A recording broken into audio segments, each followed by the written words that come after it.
গাড়ি আছে আমার, অনেক গাড়ি, 5টা গাড়ি ভাই। আমি তো মনে করি বাংলাদেশের সবচেয়ে ভালো মানুষ আমি। খারাপ শুনে তারপরও বলি, পেন্টুল যখন বানাইছি মোটর জায়গা খেয়ে লইছি। আপনারা যে আজকেও 10 বছর পরে 20 বছর পরে এসে যে আপনারা ধরবেন, সেই সিপা মার্গে বই রয়েছি। মিল্টন সমাদ্দার, আপনার আসলে সার্বিকভাবে আপনার বৈষয়িক কি পরিমাণ সম্পত্তি রয়েছে অর্থসহ? কার এটার দায়িত্ব আপনার, এটা আমি কমো না। এটা কমো কেন? আমার গোপন তথ্য আপনাকে ফাঁস করবো, আপনি তদন্ত করে বাই করেন। আমার কাছে সম্পত্তি আছে ভাই, 7 কোটি টাকার সম্পত্তি আছে আমার সাভারে, যেটা হলো চাইল্ড অ্যান্ড ওল্ড এজের নামে। আমি Milton home care private limited আছে আমার, যেটা আমি 6 লাখ টাকা মাসে আয় করি। সেই টাকাও আমি আপনাদের এই চাইল্ড অ্যান্ড ওল্ড এজে দান করি। আমার কাছে প্রুফ আছে, অডিট রিপোর্ট আছে। আচ্ছা, আপনার যে আশ্রমে যারা আসলে এখানে আশ্রমে রয়েছেন তাদের যে অর্থ সহযোগিতা আপনি পান, সেটি আসলে সেটির স্বচ্ছতা প্রমাণের আপনার কোনো জায়গা আছে? স্বচ্ছতা দিচ্ছি। Donation receive Milton home care private limited 66,19,310 টাকা। আমি এখানে লেখা আছে ডোনেশন মিল্টন হোম কেয়ার থেকে ডোনেশন পাইছে, child and old age care পাইছে। এটা কিন্তু চাইল্ড অ্যান্ড ওল্ড এজ কেয়ারের অডিট রিপোর্ট, যেখানে উল্লেখ আছে। খারাপ শুনে তারপরও বলি, পেন্টুল যখন বানাইছি মোটর জায়গা খেয়ে লইছি। আপনারা যে আজকেও 10 বছর পরে 20 বছর পরে এসে যে আপনারা ধরবেন, সেই সিপা মার্গে বই রয়েছি। যদি তাই হয়ে থাকে, আসলে এই যে কবর আপনি যে 900 জনের যে দাফন দিয়েছেন, সেখানে আসলে স্বচ্ছতা তাহলে আপনি দেখাতে পারছেন না কেন? দেখাবো কেমনে? আমি কেমনে দেখাবো? আমার কাছে রসিদ নাই, আমি গোপনে দাপন দিয়েছি, তো স্বীকার করলাম। বাবা জানি, এর জন্যই তো আমি হাইকোর্ট পর্যন্ত দৌড়েছি, প্রুফ রাখছি যে একদিন না একদিন তোমরা আসবা, তখন আমি প্রুফ দেখাবো।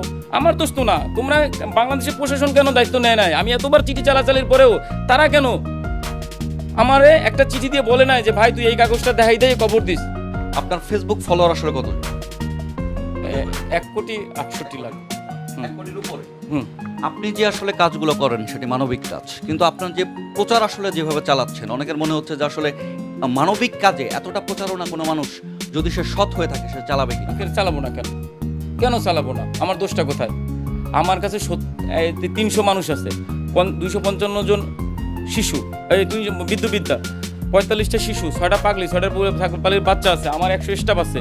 আমি এত বড় কাজ করি কে? আমি 55 সালের সমস্যা কি? আমি যদি না কান্দি আমার ঘরে চাউল থাকবে না। আমি যদি না কান্দি আমার কেউ দিবে? বা প্রবাদে একটা কথা আছে, না কানলে মায়ও দুধ দেয় না। তারপরে তো আমি কারো মাথায় বাড়ি দিই। আমি বলছি ভাই আমি এই কাজ করি, যদি করে ভালো লাগে আমার 10 টাকা দাও। আমি এটা বাড়ি করুম, একটা ইটের পয়সা দাও। এটা কি অন্যায় করছি? আমি তো চাইছি, কেউ মাথায় বাড়ি দিছি। কয়জনের দায়িত্ব নিছেন? যারা আজকে আমার সোশ্যাল মিডিয়ায় গালাগালি করেন, যারা বাজে কথা বলেন, 10 বছর ধরে আপনারা সেই ভালো বললেন আমারে। আপনি দুজনে নিয়ে খাওয়াই দেখেন, এই পচাগোলা মানুষকে আপনি একটু আশ্রয় দিয়ে দেখেন কেমনটা লাগে। আমারও তো একটা সম্মানই আছে। একটা আমি নেই 10,000 টাকা। যদি বলেন দাদা আপনার লাভ কি, আমার তো সব লাভ ভাই। আমার এখন বর্তমানে সোশ্যাল মিডিয়াতে বলেন মানুষ চেনে, সেলিব্রিটি মনে করে। আমি বাইরে চা খাইতে গেলে বা রাস্তাঘাটে দেখলে মানুষ দায়িত্বে চা খায়, 4 পয়সা লাগে না, দেখলে সম্মান করে। মানে রাস্তায় দেখলে মানুষ সইরে দাঁড়ায়, এটাও কম কিছু। প্রতিবেদনে আরেকটি বিষয় উল্লেখ আছে যে আপনার ব্যক্তিগত জীবন সম্পর্কে, যে আপনি আপনার পিতাকে আসলে বেধড়ক পিটিয়েছিলেন। আমি ভাই এটা না, এটা একটা মিথ্যা কথা। এটা কোনো মানুষকে হেয় প্রতিপন্ন করার জন্য মানে এমন এলিগেশন আনতে হবে। কিছুক্ষণ আগে এক সাংবাদিক ভাই জিজ্ঞেস করেছে আপনি নাকি মেয়েদের যৌন হয়রানি করেন। ভাই যৌন হয়রানি করলে আমার স্টাফকে করা লাগবে? বাইরে আছে না, আমার কাছে টাকা আছে না, বাইরে চলে যাবো হোটেলে। আমি আসছি দরিদ্র পরিবার থেকে ভাই, আমি খাইতে পারতাম না, সারাদিন কামতাম, কোথায় খাওয়ানোর টান। আপনি বলছিলেন যে আপনি দরিদ্র পরিবার থেকে এসেছেন এবং আপনি সম্পত্তির কথা বলতে যাচ্ছেন না, যে আপনার আসলে কতটুকু ব্যক্তিগত সম্পত্তি রয়েছে। এরপরে আপনি যে ব্যবসা বাণিজ্যগুলো না, যে ব্যবসা বাণিজ্য করবার জন্য তো মানুষের আসলে টাকার দরকার হয়, এই টাকাগুলো আসলে কোথেকে পেয়েছে? এই টাকাটা আমি আমার ব্যবসা করতে 1 টাকাও লাগে না। আমি যখন 2012 সালে মিল্টন, আমি একজন যে আপনি এখানে যেই অর্থ সহায়তা পান সেটি দিয়ে আসলে আপনি আপনার এই যে ব্যক্তিগত যে ব্যবসা, সেই ব্যবসাগুলো চালু। এটা ভুল ফালতু কথা।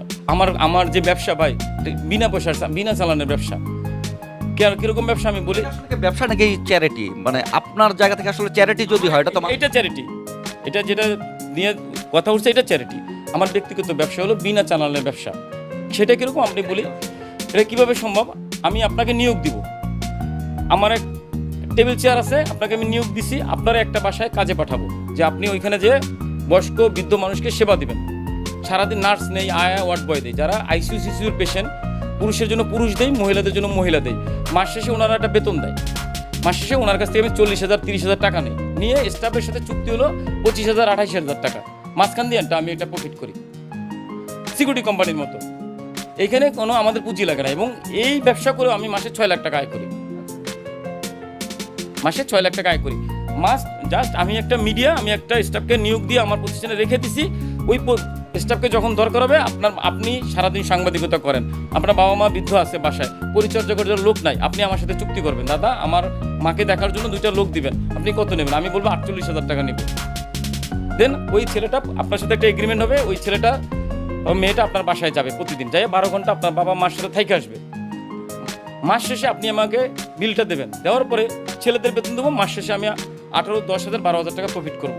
তো একটা পেশেন্ট থেকে 10-12,000 টাকা যদি 8,000 প্রফিট হয়, 6,000, এটা কম বেশি হয় আর কি, হয় ওইটাই আমার লাভ। আর কি ব্যবসা রয়েছে?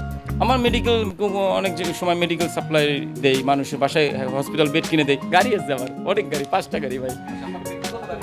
না ভাই, আশ্রমের গাড়ি আছে, পিক আপ আছে, সবগুলোই আশ্রমের নামে, 5টা গাড়ি। হ্যাঁ, এবং এই গাড়ি কিনছি হলো মানুষের দানের টাকায়, প্রতিষ্ঠানের স্বার্থে ব্যবহার হতেছে। আমি যখন বিভিন্ন জায়গায় যাই নিজেও ব্যবহার করি, মিথ্যা কেন বলবো, ব্যবহার করি না, আমি এত সাধু না ভাই। ওয়ালটন ফ্রিজ কিনে অনেকের মতো আপনিও হয়ে যেতে পারেন মিলেনিয়াল। সেরা পণ্যের সেরা অফার। মিল্টন সমাদ্দারের কোনো আসলে লাঠিয়াল বাহিনী বা বন্দিশালা আছে? এই যে সব, এই যে লাঠি, সব লাঠি নিয়ে বসে রয়েছে। এই যে যারা দিন রাত রক্ত পানি করে অসহায় মানুষের দেখভাল করে। আমি একটা কথা বলি, আপনি জনগণটা চাকরি করেন, আপনার প্রতিষ্ঠানে ঢুইকা আমি আপনারা ধাক্কা দেবো, আর আপনার সহকর্মী যারা আছে তারা বসে বসে কি ললিপপ খাবে সেটা বলেন।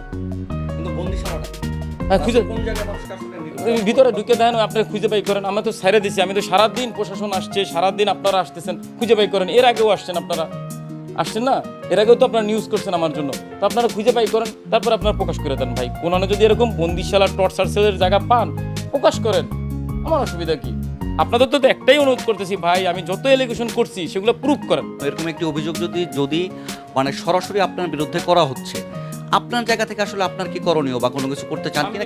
কেন যদি বলেন যে না আপনি করবেন না, সেটা কেন করবো না? আমি তো করতেছি, আমি তো সব তথ্যপত্র নিয়ে বসছি, সকাল থেকে যত প্রশাসন আসছে, এত বড় ধরনের অভিযোগ আপনার বিরুদ্ধে করা হচ্ছে, আপনি এই প্রতিষ্ঠানের প্রতিবেদন যদি সত্য না হয়, তাহলে আপনি কেন আসলে আপনার জায়গা থেকে কোনো আইনি ব্যবস্থা নেবেন? ভাই, আইনি ব্যবস্থা যে নিব, বাংলাদেশের যে পরিস্থিতি, আইনি ব্যবস্থা কার বিরুদ্ধে মামলা করবো? মামলা করে দৌড়বে কেটা? এই টাকা পাবো কই? খয়রাতের টাকা দিয়ে মামলা চালাবো? কিন্তু আপনার তো বলছিলেন যে আপনার টাকা তো আপনার চলার মতন আছে। এটা তো আমার অ্যাকাউন্টে যে টাকা আছে, সেটা তো আছে অসহায় মানুষের টাকা, দানের খয়রাতের টাকা, সেই টাকা দিয়ে তো আমি মামলা চালাবো না, সেইটা তো আমি করবো না। ব্যাপারটি তো আসলে শুধু আশ্রম কেন্দ্রিক না, একজন মিল্টন সমাদ্দারকে নিয়েও বিভিন্ন অভিযোগ, সেই অভিযোগ কিন্তু আপনার ব্যক্তি অভিযোগ। যতক্ষণ না আমি মানুষের পিছনে লাগতে যাবো, ততক্ষণ যদি কাজ করি অনেক ভালো বেশি কাজ করতে পারবো ভাই। আমার সেই সময় নেই। আমার যদি এই 2টা দিন আমি যদি বসে থাকি, আমার বাবা মার ড্রেসিং হবে না। আমি যদি এইসব বিষয় নিয়ে দৌড়াদৌড়ি করি, তখন এই মানুষগুলো কষ্টে থাকবে। কি দরকার বলেন? যেটা সত্য মানুষ তো একসময় জানতেই পারবে, অসুবিধা কি? আচ্ছা, এই যে ফেসবুকে আপনার যে প্রচারণাগুলো চলে, আপনার কোনো আসলে এরকম কোনো টিম রয়েছে প্রচারণা চালানোর জন্য? আপনার আসলে আমার সময়টা আসলে কিভাবে? আমি তো পাই না, এটা তো আমার একটা সেট আপ আছে তৈরি না। এটা ছবি তোলা হয়, আমি যখন কাজে থাকি বা ব্যস্ত থাকি যেভাবে তোলা হয়, বা আমি তাদেরকেও সময় দিই। এটা মিথ্যা বলবো কেন? আমার একটা টিম আছে, আমার একটা অ্যাডমিন প্যানেল আছে যারা ফেসবুক চালায়। আমি ফেসবুকে ওরকম না বুঝলেও আমার সহকর্মী যারা আছে তারা ফেসবুক চালায়, ভিডিও বানায়। ভিডিও কেন বানাবো না আপনাকে বলি? ভিডিও থেকে তো যদি আমি মাসে 4.5, 5 লাখ, 6 লাখ, 8 লাখ টাকা আয় করি, এর আয় করে যদি যারা এই মিডিয়াতে কাজ করে তাদের বেতন করে দিতে পারি, একই সাথে আমার ফেসবুকে যে প্রমোশন দরকার হয় সেই প্রমোশনে খরচ করি, এটা অন্যায় কি করতেছি? অঙ্গ প্রত্যঙ্গ আপনি বিক্রয় করেন, একটু এই অভিযোগটা নিয়ে যদি বলেন। প্রথম কথা হলো, কোথায় বিক্রি করছি আপনাদের কাছে প্রশ্ন, এবং কে আমার কাছ থেকে প্রোডাক্ট কিনছে, অঙ্গ কিনছে, সেইটার প্রশ্ন আপনাদের কাছে। যে আমার প্রোডাক্ট, আমি যে অঙ্গগুলি, কিডনি বলেন, তারপরে অঙ্গ, যে কোনো অঙ্গ বলেন, চোখ বলেন বা লিভার বলেন, যেটাই বলেন, শরীরের প্রত্যেকটা অঙ্গ বিক্রি করতে তো একটা স্থান লাগবে, একটা হসপিটাল লাগবে, একটা হসপিটাল থিয়েটার লাগবে, অপারেশন থিয়েটার লাগবে, এবং যার শরীরে স্থাপন করা হবে। অঙ্গ তো যে না প্রোডাক্ট না যে খুলে নিলাম বাজারে দিয়ে ভাগা দিয়ে বিক্রি করে ফেললাম, এটা তো সম্ভব না। আর মানুষের অঙ্গ তো খাওয়ার কোনো ব্যাপার না, এই অঙ্গগুলো কোনো না কোনো মানুষের শরীরে স্থাপন করা হয়েছে। তো সেই মানুষটাকে এবং দীর্ঘ 10 বছর ধরে আমি কাজ করতেছি, তার মানে দীর্ঘ 10 বছর ধরে আমি অনেক অঙ্গ বিক্রি করছি বা করছি। সেই মানুষগুলোর মধ্যে এই 10 বছরের মধ্যে আমি যদি 100 মানুষ 1000 মানুষকে লাগাই মানে বিক্রি করি, সেইখান থেকে একজন মানুষকে একটু দেখান। তো যারা আমি তো অঙ্গটা নিয়ে কারো না কারো শরীরে লাগাইছি বা বিদেশে পাচার করছি বা বিদেশি কারো কাছে বেচছি, সেই ডকুমেন্টগুলো তো আপনাদের কাছে থাকার কথা। যেহেতু আপনারা এই যে গণমাধ্যম প্রকাশ হয়েছে কালবেলা এটাকে 4 মাস বলছে, যে উল্লেখ করছে 4 মাস ধরে তারা অনুসন্ধান চালাইছে। তো 4 মাস বসে কি তারা অনুসন্ধান করে, তাদের টিম অনুসন্ধান করে বের করতে পারলো না যে কোন জায়গায় কিভাবে কবে কয় তারিখে বিক্রি করা হয়েছে? তার একটা ডকুমেন্ট আপনারা চান, অথবা আমার একটা সিঙ্গেল ফটো দেখান। আমি কোনো হসপিটালে বা কোনো জায়গায় দাঁড়ানো আছি যেখানে আইসিইউ লেখা আছে, সিসিইউ লেখা আছে বা ওটি লেখা আছে, যেখানে দাঁড়ানো আছি আমি এবং আমার এই ভিতরে কিডনি ট্রান্সফারেশন হইতেছে, আমি বাইরে দাঁড়ানো আছি, এরকম একটা ছবি দেখান, মাত্র একটা ছবি দেখান, আর কিছু চাই না। এটিএম লাশের শরীরে যে কাটাছেঁড়ার যে প্রসঙ্গটি উঠে এসেছে প্রতিবেদনে, এই যে লাশের শরীরে যে কাটাছেঁড়ার যে প্রসঙ্গ, এটি নিয়ে আপনার কি বলেন?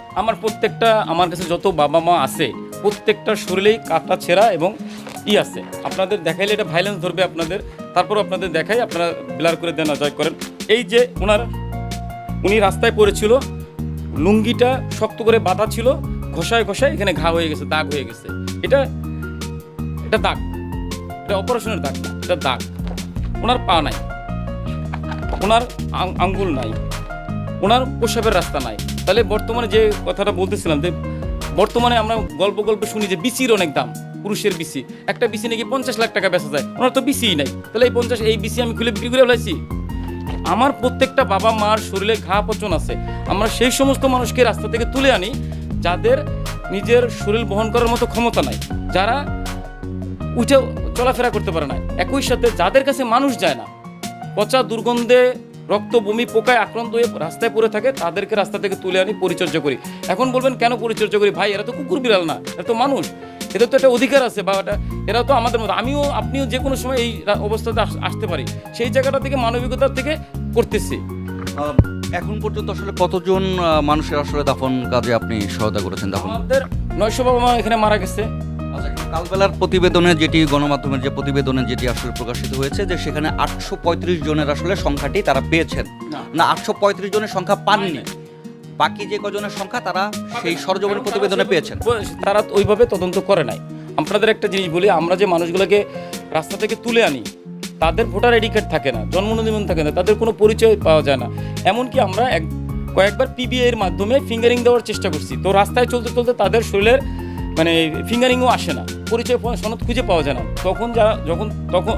যখন ওনারা মারা যায়, তখন আসলে বাংলাদেশের ঢাকার শহরস্থ কবরস্থানগুলোতে ভোটার আইডি কার্ড, জন্ম নিবন্ধন বা পরিচয়পত্র ছাড়া কোনো দাপন কাপন করা যায় না। চাই একটা মাধ্যমে, সেটা হলো গোপনে ঘুষ দিলে। এখন আমি যদি গোপনে ঘুষ দিয়ে মাটি দিচ্ছি, সেক্ষেত্রে তো আর রসিদ থাকবে না। আসলে কাজের একটি স্বচ্ছতার জন্য এই যে এখন যে অভিযোগগুলোর আপনি সম্মুখীন হয়েছেন, তখন কি মনে হয় না যে আপনার কাজের আসলে স্বচ্ছতার জন্য এই কাগজগুলো, এই যে প্রয়োজনীয় যে ডকুমেন্টস দরকার? ডকুমেন্ট করছি তো আমি, এই যে কবরস্থানের কাগজ আছে আমার কাছে। না, সব কাগজ তো থাকবে না, সব কাগজ আমার কাছে নেই। আমার সব আমি বলি, সেই সব কাগজ যেন থাকে বা সব কাগজ যেন আমি ব্যবস্থা করতে পারি, সেই জন্য বাংলাদেশের প্রশাসনের বারবার দ্বারস্থ হয়েছি আমি। আমার কেউ তাদের সেই কবরস্থ করার জন্য দায়িত্ব নেয় নাই। এই দেখেন, বলছেন যে আপনার প্রশাসন থেকে যে সহযোগিতা পাওয়ার কথা আপনি সেটি পান পাই নাই, সমাজ কল্যাণ থেকে পাই নাই, কোনো মন্ত্রণালয় থেকে পাই নাই। আমি আপনাকে একটু পড়ে শোনাই। এই চিঠিটা পাঠানো হয়েছে 29/3/21 সালে পাঠানো হয়েছে। কার কাছে? বরাবর মাননীয় মন্ত্রী সমাজ কল্যাণ, মাননীয় সচিব সমাজসেবা অধিদপ্তর, মাননীয় সচিব স্বরাষ্ট্র মন্ত্রণালয়। আমি ভাই মাননীয় জেলা প্রশাসক জনসন ঢাকা জেলা, সকলের কাছে আমি এরকম অনেকবার চিঠি পাঠাইছি। প্রুফ আছে আমার কাছে যে স্যার এখানে উল্লেখ আছে বিষয় অজ্ঞত বৃদ্ধ বাবা মাদের সৎকার ও দাফন কাফন প্রসঙ্গে। এবং আমি হাইকোর্টের কাগজটা করি, পিটিশনের কাগজটা, এখানে আমি পিটিশনটা আসছি, যেখানে পিটিশনে লেখা আছে আমি যে কোনো কবরস্থানে দাপন কাপন করার মতো অবস্থা আমাকে করে দেবে। এই পিটিশনের রায়ের পরেও আমি যখন এই চিঠি চুটি চালাচালি করছি কেউ দায়িত্ব নেয় না, আমি গোপনে গোপনে দাপন কাপন করছি। এবং আমি এটা দাপন কাপন করছি কিভাবে, আমাদের স্টাফদের আত্মীয় স্বজন সাজাইয়া, তোর দাদি মারা গেছে কবর দিয়ে, তোর চাচি মারা গেছে কবর দিয়ে কবর দিচ্ছি। এখন আসেন একটা কথা, যেহেতু অঙ্গ ট্রান্সফার বা এলিগেশন আনছে, আমরা আপনাদের কিছু রসিদ দেই, রসিদগুলি নিয়ে আপনারা তদন্ত করেন, করে যে কোনো, এবং আমার সাভারে যে কবরস্থান আছে সেইখান থেকেও একটা লাশ উঠান এবং বিভিন্ন সরকারি কবরস্থান থেকে লাশ উঠাই একটা লাশের তদন্ত করেন, ময়না তদন্ত করেন, যে ওইখানে যদি কিডনি বা চক্ষু না থাকে তখন আপনারা যে শাস্তি দেবেন সেই শাস্তি মাথা পেতে নেব।